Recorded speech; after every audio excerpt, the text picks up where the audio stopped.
Welcome to the T-Pac Arcade. Today's game is Frogs and Flies for the Atari 2600. In this 1982 item battler from Mattel Electronics, you're a hungry frog looking for a snack. So the goal of this game is simply to eat more flies than the other frog before day turns to night. Now, we all know sharing is caring, but this is survival of the fittest. This is the jungle. This is do or die.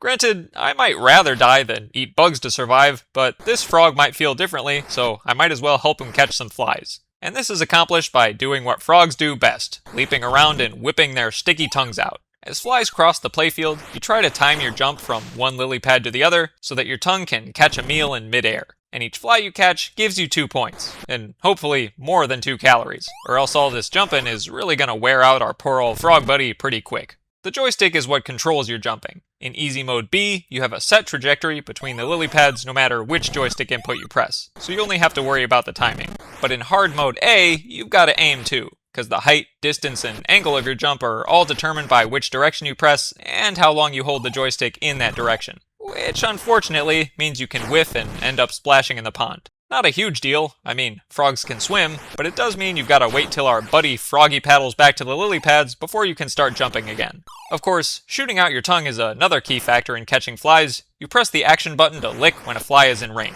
at least in Mode A. Mode B does this for you automatically, but I still like to press the button anyway, because there's just something really satisfying about it. Not about eating the flies, just about catching them, because, ugh. A full game lasts about 3 minutes, as the sky gradually darkens from day to night, then both frogs hop away and one last fly totes in a message saying, "The end." He doesn't care which frog won or lost, he's just happy he didn't get eaten. Now, Frogs and Flies is mainly designed as a 2-player game, but if you're like me and you have more video games than friends, you can just compete with the built-in computer opponent. And you can set each frog to whichever difficulty mode you want. The only caveat is that flies always move in a narrower strip whenever either player is set to Mode B, to accommodate for the preset jump height.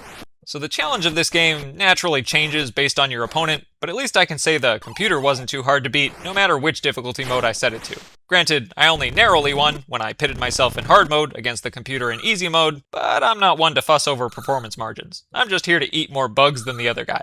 Ugh. Aesthetically, Frogs and Flies may not be super pretty, but it is super ambitious. A full background with day-to-night cycles, multi-frame splashing and jumping animations, and fun scaling audio cues for leaping and catching flies.